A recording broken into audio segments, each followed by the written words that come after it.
Hello everyone.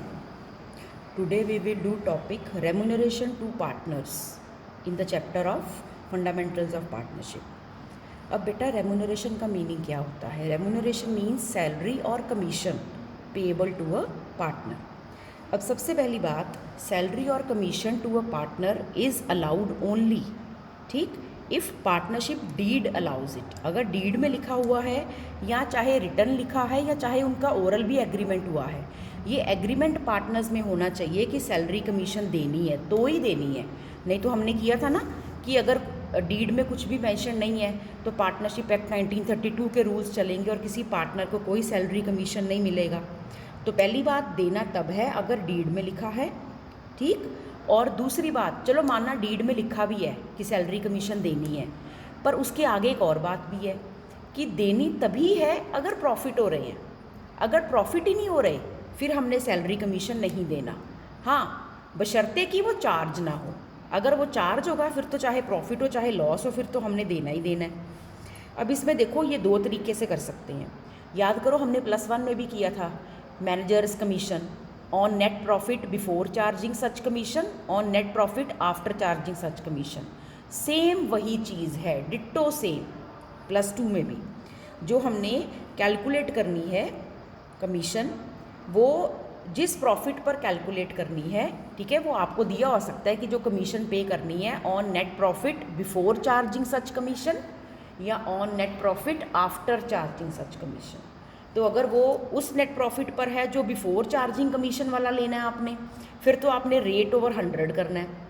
अगर आपको ये दिया हुआ है कि आपने पार्टनर को जो कमीशन देनी है, ठीक है, वो जो आपने कमीशन देनी है वो आफ्टर चार्जिंग सच कमीशन देनी है, तो फिर नेट प्रॉफिट को लेकर या डिस्ट्रीब्यूटेबल प्रॉफिट को लेकर multiply rate over 100 plus rate, same +1 वाला रूल, ठीक है.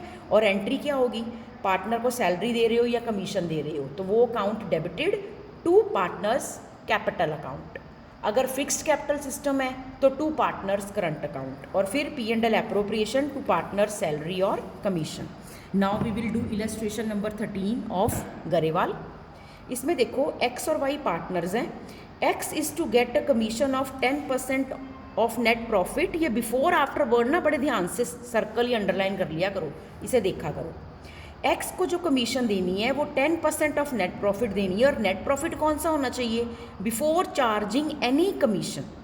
कोई भी कमीशन चार्ज करने से पहले वाले नेट प्रॉफिट का आपने 10% कर लेना है. तो ये तो सिंपल ही है, कोई भी कमीशन अभी नहीं कैलकुलेट की तो वो नेट प्रॉफिट तो आपको दिया ही होता है, उसका 10% कर लेना, सिंपल. वाई को जो कमीशन देनी है, commission of 10% on net profit after charging all commissions. अब ऑल कमीशंस, इस पूरे सम में कमीशंस हैं ही कितनी, दो तो कमीशंस हैं, एक एक्स की और एक वाई की, ठीक है. वो कहते हैं उस प्रॉफिट का 10% करना जो आफ्टर चार्जिंग ऑल कमीशंस हो, सारी कमीशंस माइनस करने के बाद हो. तो सम में दो तो कमीशंस हैं, चलो एक तो आप माइनस कर दोगे जो आपने पहले एक्स की निकाली होगी, पर वाई की पहले कैसे माइनस करोगे, वाई की तो निकालने लगे हो. तो नेट प्रॉफिट में से एक्स की कमीशन माइनस कर देना, और बाकी जो प्रॉफिट बचा, क्योंकि एक्चुअली तो वो ये कह रहा है कि नेट प्रॉफिट में से दोनों की कमीशंस माइनस करो, फिर जो बचा उसका 10% वाई की कमीशन है. ओ भाई, वाई की तो कमीशन निकाल रहे हैं, दोनों की कमीशन कैसे पहले माइनस कर दें, वाई की तो कमीशन हमें पता ही नहीं. अब हम यहाँ पर क्या करेंगे, यहाँ पर फिर हमारा फॉर्मूला लगेगा रेट ओवर 100 प्लस रेट. और net profit for the year was 55,000. जब तक नेट प्रॉफिट के साथ बिफोर या आफ्टर कोई वर्ड नहीं लगा कि ये net profit before charging commission है कि आफ्टर चार्जिंग कमीशन है, इफ़ नथिंग इज़ मैंशनड, तो हमने इसको बिफोर चार्जिंग कमीशन ही मानना है, ठीक है. तो फाइंड द कमीशन और शो डिस्ट्रीब्यूशन ऑफ प्रॉफिट. तो शो डिस्ट्रीब्यूशन ऑफ प्रॉफिट, तो इसका मतलब होता है कि आपने P&L एप्रोप्रिएशन अकाउंट बनाना है, क्योंकि डिस्ट्रीब्यूशन ऑफ प्रॉफिट तो वहीं पर शो करोगे. P&L एप्रोप्रिएशन अकाउंट बनाया फॉर द ईयर एंडिंग, ठीक है, और आपने ऊपर बुक्स ऑफ ज़रूर लिखना होता है जब भी अकाउंट बनाना है, तो books of X and Y लिखोगे, ठीक है. तो by P&L account profit brought down किया. एक्स की कमीशन तो सिंपली निकल जानी है, इसका 10%, और वाई की कमीशन में से उसने कहा था सारी कमीशंस माइनस करो, तो चलो सारी तो हमें पता नहीं, पर जिसकी पता है वो तो माइनस करो. तो 5500 माइनस किया, बाकी जो आपका प्रॉफिट बचा, ठीक है। तो बाकी आपका प्रॉफिट बचा 45,000, उसका हमने क्या करना है, रेट ओवर 100 प्लस रेट, यानी कि 10 ओवर 100 प्लस 10, यानी कि 10 ओवर 110 हो गया। तो हमने 45,000 का 10 ओवर 110 किया तो 4500 आ गया।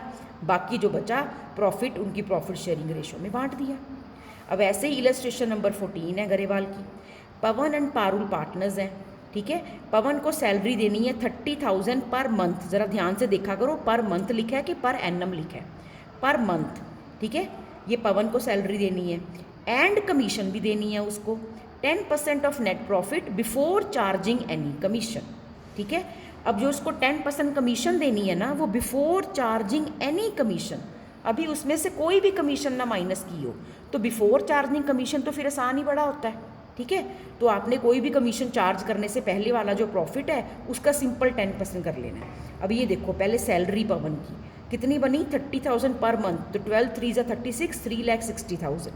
और पवन की कमीशन कितनी बनी, अब ये देखो पहले आगे करते हैं। Parul is entitle to salary of 50,000 per annum है ये, अब जरा ध्यान से देखना, ये पर एनम है तो देखो उसका हमने सीधा ही 50,000 लिख दिया, इंटू 12 नहीं किया क्योंकि वो पर एनम है।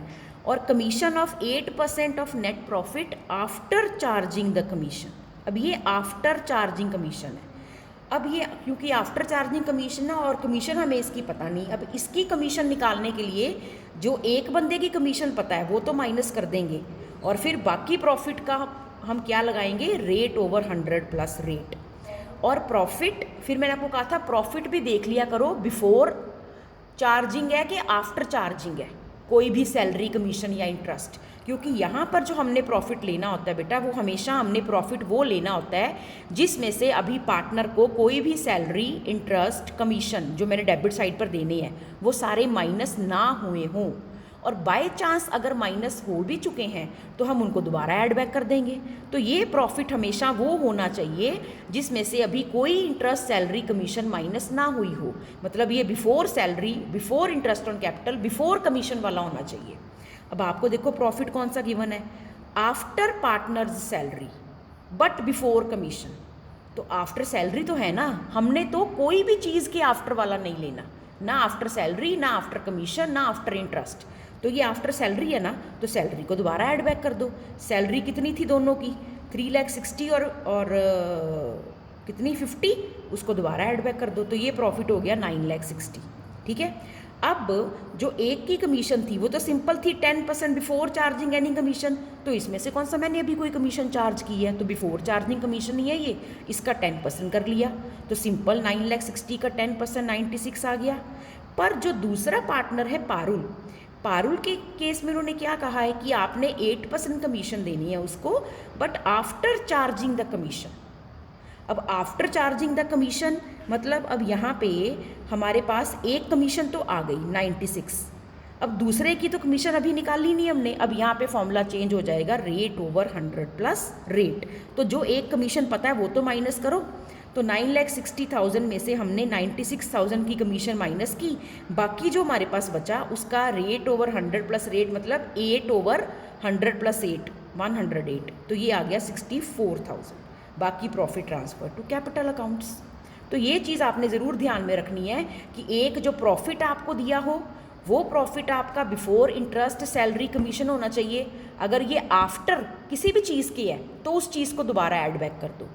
और जो कमीशन कैलकुलेट करनी है वो कमीशन अगर तो दी हुई है on net profit before charging commission, फिर तो simple net profit rate over 100 हो जाएगा।